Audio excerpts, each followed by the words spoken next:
Hey students, Professor Armando here, and in today's video, I'm going to show you the difference between plagiarizing and summarizing. I'm going to go into a student paper. I'm going to show you how we see it from the instructor side. I'm going to show you how we can see exactly what resources, PDFs, journals, websites you have visited and give you some tips so that you can avoid plagiarism issues while at GCU. All right, you ready? Let's get into the video.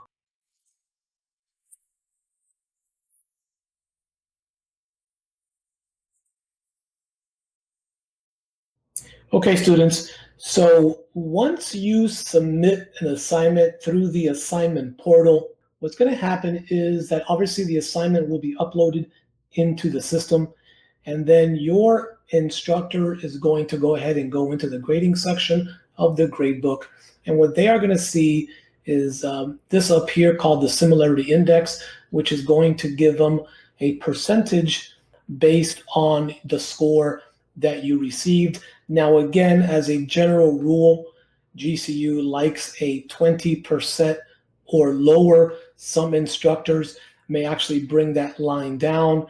The goal here is that you can have students who submit 3 to 4% and plagiarizes a section of the paper, or you can have somebody that submits 30, 60, 80%, and maybe it was a form that they used from GCU or a template that's already been used by a lot of students, and that will drive up the score. So the goal for you as the student is to make sure that you are summarizing and not plagiarizing.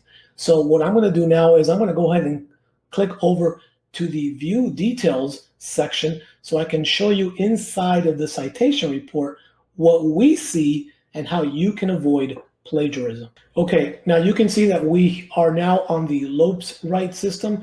So what this does for the instructor, number one, is it provides the word count for your assignment. So if there's a minimum word count, this is an easy way that the instructor will see if you've met the minimum word count, or if there's a range that the instructor wants you to remain in. It'll provide those details here. It'll give the percentage of the similarity score. It'll give you the percentage of the quoted text. Now, per APA and GCU policy, this quoted text cannot be higher than 10%. So make sure that there is no more than 10% of your paper that is an actual quote from someone.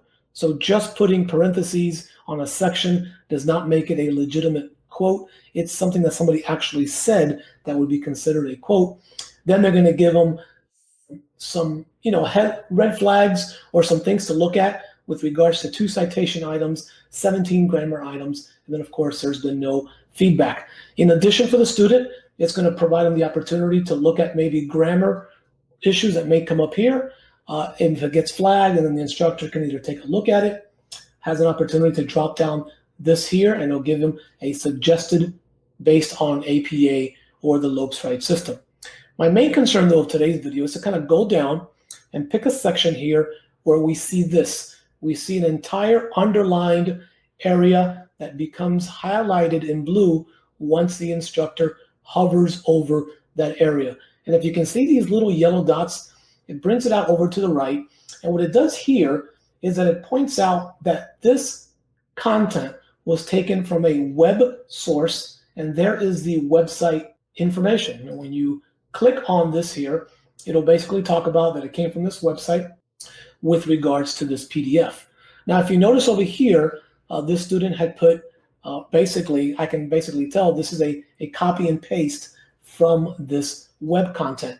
And this is one of the key things that I want to make sure that you avoid. The proper thing to do here would have been to summarize this. So instead of putting the exact same words from this web content, according to Han, Kakabase, and the rest of the information on here, that you would have taken that information and you would have paraphrased that information. The moment you begin to cut and paste is the moment that you begin to run into a problem as a student. So the goal is to read, summarize, and then still provide credit to where you got that information from. That is how you can avoid plagiarizing every time. So let me scroll down a little bit further, and you're going to see this next section right here. So you can tell here that this section, which has a resource of Johnson 2000, is an exact word-for-word information that came from this website right here, which provided this PDF. So inside of this PDF, and if I clicked on it, it would actually take me to that web content. Okay, it will provide the exact same verbiage that the student used here. So again, the key would have been to read this PDF, and if this is a piece of that PDF that you wanted to use for your research, then I would have rewritten this content in my own words, but the difference would have been is that I could still use these sources because I did not come up with this data wisdom, religion, and servant leadership. I basically am taking the information from a legitimate source, this site or this PDF, and I am applying it to my paper, so I must give credit. Remember that in your course readings, any research, any journals, anything that you read that provides information for any assignment that you are completing, that can technically be a source and should be a citation and also be placed on your reference page. When you fail to do that, that's when you run into problems as a student with plagiarism. So here the student could have just reworded this entire section to have avoided this being red flagged and driving up the similarity score to a 6%. Now you may say, well, 6% is low. Yes, but again, let me remind you that you can have 2%. And if you copy and paste a section, that is technically considered plagiarism. So please summarize, summarize, summarize, and then give credit by using the in-text citation and the reference. And as we scroll further down, that leads us to the end of this paper, which is the reference section. Okay, students, I hope you got some value in that video. If you have not yet subscribed to my channel, please do. My goal is to go ahead and produce at least one educational video a week in order to just further assist you in your academic journey. So smash that subscribe button below as well. In addition, go ahead and smash that like button for me. You see, the way that YouTube works on algorithms, the more people that like the video, the more that YouTube will push this video to other students, especially at Grand Canyon University, that are looking for similar type of videos as well. So thank you for doing that.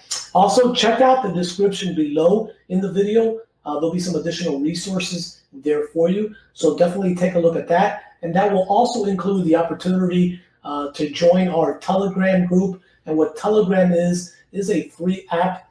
And there's going to be a direct link inside the description area. And what this happens is that you can join other students and begin to have a conversation with your peers who might be in different programs, but you guys can talk about research, talk about APA, talk about ideas for CLCs. And so I want to use that Telegram group as a resource for you, the students. I will be monitoring that group. And of course, I'll be able to assist if any questions do come up inside this Telegram group. And this is available to anyone at GCU, whether you've already taken my course or you haven't taken my course. This is open to you as well. So thanks for watching.